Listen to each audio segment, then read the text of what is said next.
Ramazan ayi bilan vidolashmanglar. Avtori Doktor Muhammad Ayyash Al-Kubaysi. Ramazan ayi bilan vidolashish vaqtlari yaqinlashgan chaqda ba'zi Ramazan tutquchilarning chiroylarida g'am-qayg'u ifodalari mana-man deb ko'rinishga boshlaydi. Bu Ramazanning kirganligini bildiradigan hilal oydan Ramazanning oxirlashganligini bildiradigan hilal oygacha tunji suhurlikdan eng oxirgi iftorgacha bo'lgan bu muborak oydagi his tuyg'u jihatdagi cho'nqur ta'sirlanishdan kelib chiqqan tabiiy tuyg'u hisoblanadi. Ramazan oyida hamma narsa o'zgaradi. Oila, masjid, maktab, bozorlardan tartib yemak-ichmak, uyqu, uchrashish, ziyorat vaqtlarigacha bolalarning ruhiy holatlari va ularning ochliqni va nafsini o'rganib qolgan ba'zi odatlardan cheklashni sinab beqish hozirliqlargacha Ramazan munosabati bilan rangdorlikqa to'lgan barliq ijtimoiy aloqalashish sahiblarigacha butun hayot, turmush faqat Ramazan oyida bo'ladigan yangi bir tuzum ichiga kirdi. Bu hayotning har bir bo'ling puchqoqlardan tartib, hatto oshxona, yemak-ichmak turlarigacha Ramazan singib kirgan bo'ladi. Yuqoriq ishlarning hammasidan keyin kishilar Ramazanning oxirlashishi bilan ularga to'xtanglar. Ramazan oyi oxirlashdi. Burunqi holatinglarga qaytinglar deyilgandek burunqi holatiga qaytishidi.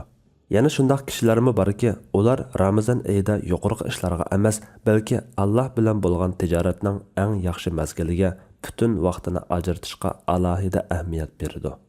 Ular bu mazgilda taat ibodatlarda jalloq bo'ladi. Ko'plab yaxshi ishlarni qiladi. Ramazandan ilgari asonga tushmaydigan tahajjud namozlarini o'qiydi. Allohni zikr qiladi va Qur'onga o'zini bag'ishlaydi.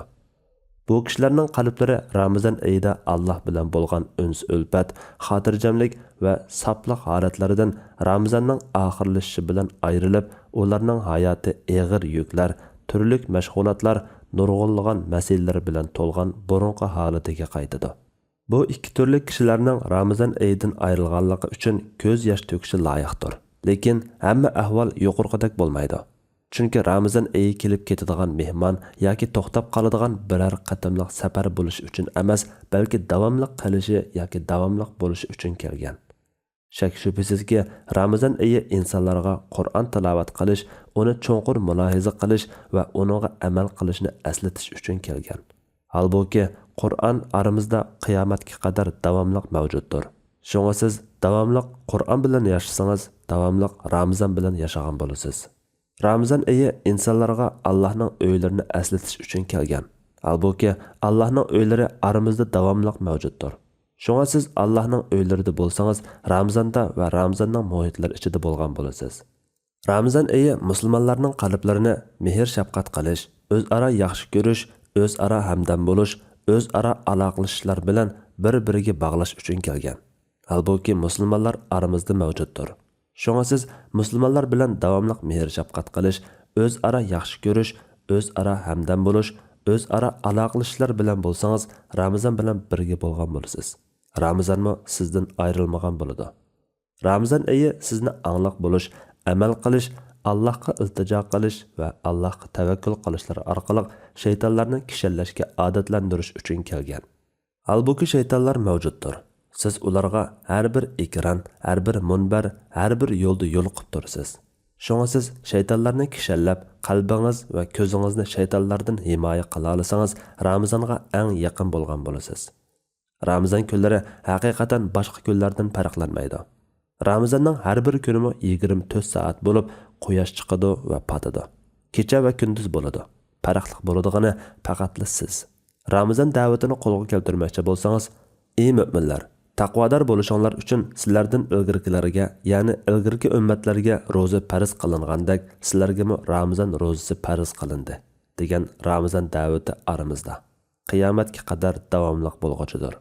Demak, siz Ramazon oyidan ilgirmi ham keyinmi taqvodor bo'lsangiz, Ramazon butun hayotingizda siz bilan birga bo'lgan bo'lib, sizdan ayrilmagan bo'ladi.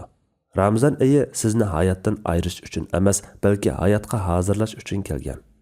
Ey inson, Alloh taolo siz to'g'riliq men yer yuzida xalifa, ya'ni o'rin bosar yaratiman degan.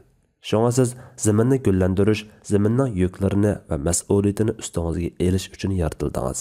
Osmonga intizor bo'lish go'zal bir ish. Ammo sizning mas'uliyatingiz zaminda, osmonda emas. Kimki Ramazan oyini sanoqli kunlar va sanoqli soatlar deb qarasa, Ramazan oyi bilan vidolashsin. Chunki Ramazan oyi cho'qim ketadi.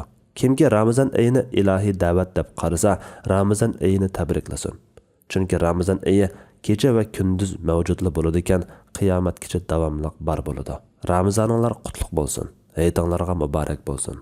Taat ibodatda o'tkazgan har bir vaqtinglar xayrli bo'lsin. Tarjimada Abdurazzoq Rajab. Sajiya Islom tadqiqot markazi.